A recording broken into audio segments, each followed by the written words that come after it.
tratamento e entender um pouco mais dessa doença. A depressão é uma das doenças mais comuns e menos diagnosticadas em todo o mundo. Para você ter uma ideia, a maioria das pessoas que tem depressão não sabe que tem. Elas vivem com isso, às vezes algumas carregam, andam num quadro depressivo durante 5 anos, 10 anos até fazer o primeiro tratamento. Outras pessoas não aceitam que são ou estão depressivas. Por conta disso, serão consumidas de sofrimento, sem saber a causa, a origem e muito menos um tratamento.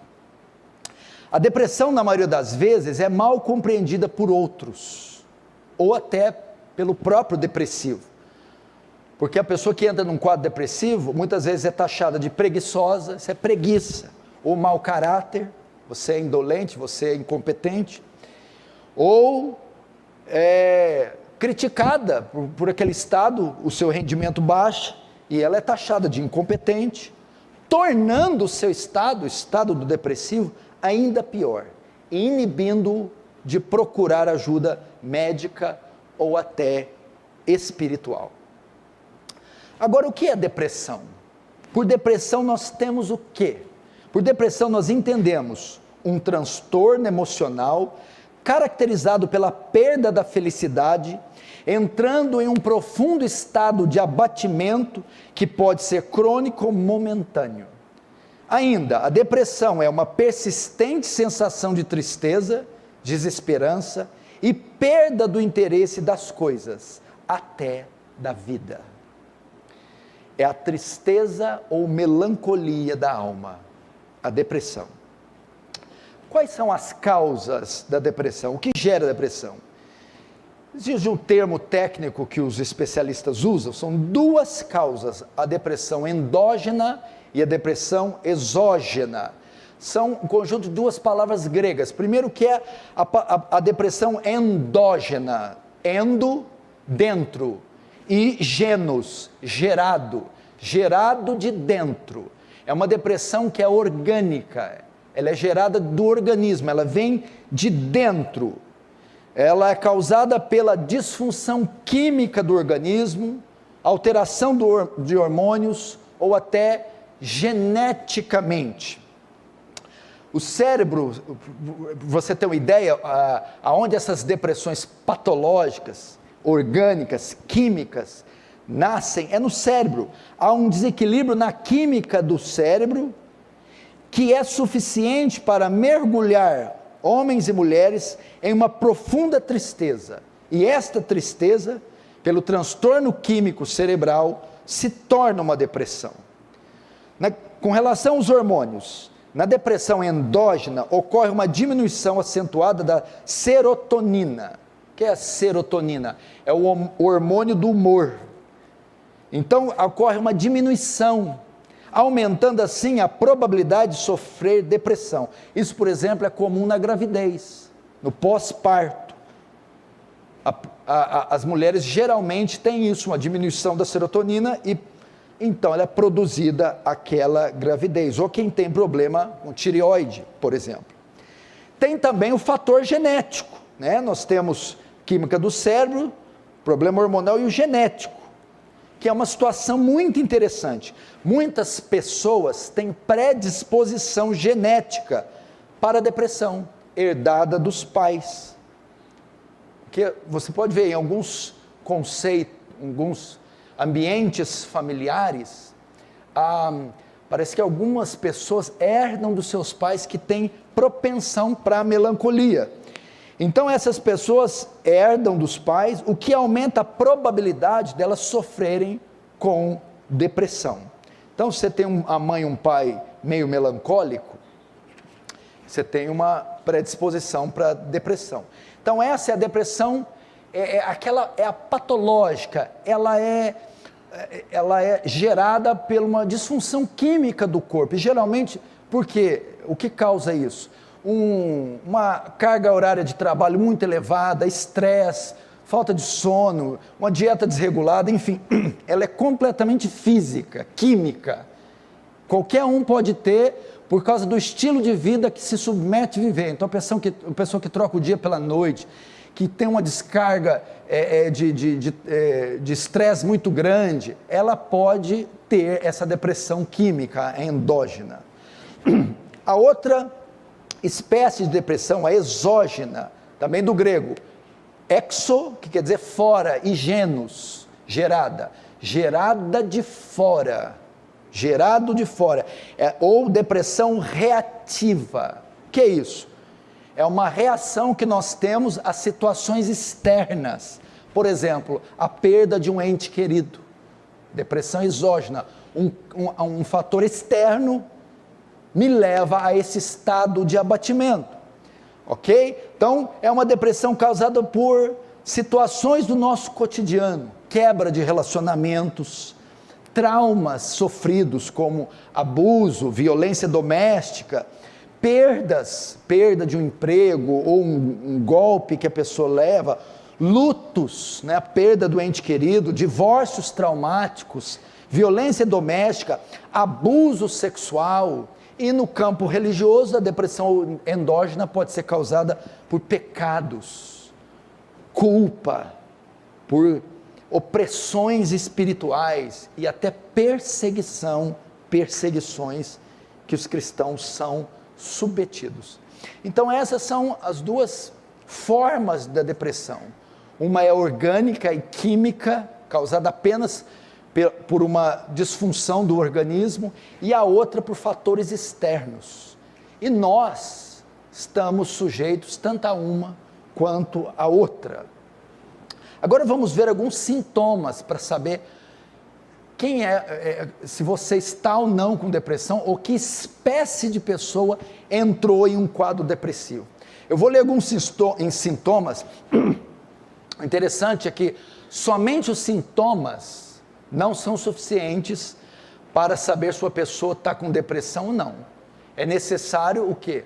O fator tempo. Porque todo esse tipo de sintomas nós podemos ter no dia a dia. É o tempo que esses sintomas persistem que define se temos depressão ou não. Agora pode parar aí, né, gente? Pode parar, está me atrapalhando. O fator tempo que determina se temos ou não depressão. Veja só, os sintomas gerais da depressão podem ser divididos em 4 categorias: comportamentos, sentimentos, pensamentos e físicos. Então são sintomas que aparecem no indivíduo, divididos em 4 categorias: comportamentos, sentimentos, pensamentos e físicos. Vamos ver então alguns sintomas de alguém depressivo no campo dos comportamentos. Vamos lá. Primeiro, uma pessoa depressiva tem perda do sono ou aumento dele. Lembrando que se esses sintomas persistirem por mais de 20 dias, provavelmente é um quadro depressivo. Perda do sono ou aumento dele. Muita dificuldade de realizar tarefas simples. Limpar uma casa, fazer uma comida, responder um e-mail, atender um telefone. Perda do prazer da vida. Não é só viver, a gente vive. Mas a gente tem prazer, alegria de ir num aniversário, num culto, numa reunião de oração, ou num casamento de uma pessoa querida. A pessoa perde o prazer, a satisfação. Essas atividades começam a ser entediantes.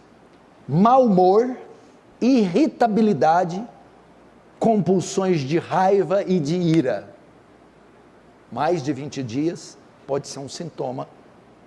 Irritabilidade, compulsões de raiva e ira. Não consegue relaxar nem descansar. Nem se sente disposto. O tempo todo indisposto. É um sentimento de prostração. Não consegue descansar, não consegue relaxar. Tem dificuldade de concentração, Começa a ficar uma pessoa aérea, perde o foco. Tem dificuldade de tomar decisões, não consegue ser focada, objetiva, decidida, resoluta. É tomada de ansiedade constante que não encontra fim, ela sempre está ansiosa por alguma coisa e muitas vezes não sabe o que é. Indisposição em cumprir compromissos. Marcou o coisa hoje, você vai? Estou afim não. Não, mas você marcou. Tem outra amanhã. Ela tem indisposição de cumprir compromissos. Reuniões, escola, trabalho, até encontros. Perda do interesse ou prazer em atividades que realizava com frequência. Caminhada, bicicleta, comunhão, lanche, cultos. Então ela perde o interesse por... Não está dizendo que ela perde o interesse por coisas chatas. Não, é coisas que ela realizava com frequência. Para casados, perda do interesse sexual. A depressão afeta a intimidade, a vida íntima de ambos. E o último, na categoria do comportamento, é uma das evidências mais claras da depressão: isolamento social. Não quer ver ninguém, falar com ninguém, atender ninguém. Começa a ter uma fobia social. Onde tem gente, eu quero cair fora. Segunda categoria de sintomas de depressivos. Agora, nos pensamentos. Ela tem pessimismo exagerado. O que é isso? Ela sempre pensa que as coisas nunca vão dar certo. Pessimista. Não vai dar certo. Está errado. Alguma coisa vai ser errada. Pensamentos negativos. Uma visão sempre ruim da vida. Ela sempre pensa no pior. Agora lascou. Agora estou perdido. Pensamentos de suicídio, de morte constantemente. Em alguns casos, até a tentativa. Porque veja só, alguns casos o suicídio é assim. O suicídio, ele passa por etapas. É difícil alguém acordar hoje, vou suicidar, e 3 horas depois suicidar. Não. Passa por etapas. Primeiro só vem o desejo, estou com vontade de morrer. Mas é o primeiro ponto. Ela não vai tirar a vida, não quer tirar a vida, não tem contato, mas ela começa a ter vontade de não viver mais. O segundo estágio, ela começa a pesquisar, como é que tira a vida? Terceiro estágio, ela começa a planejar. Vai que eu estou dando receita para alguém, não faz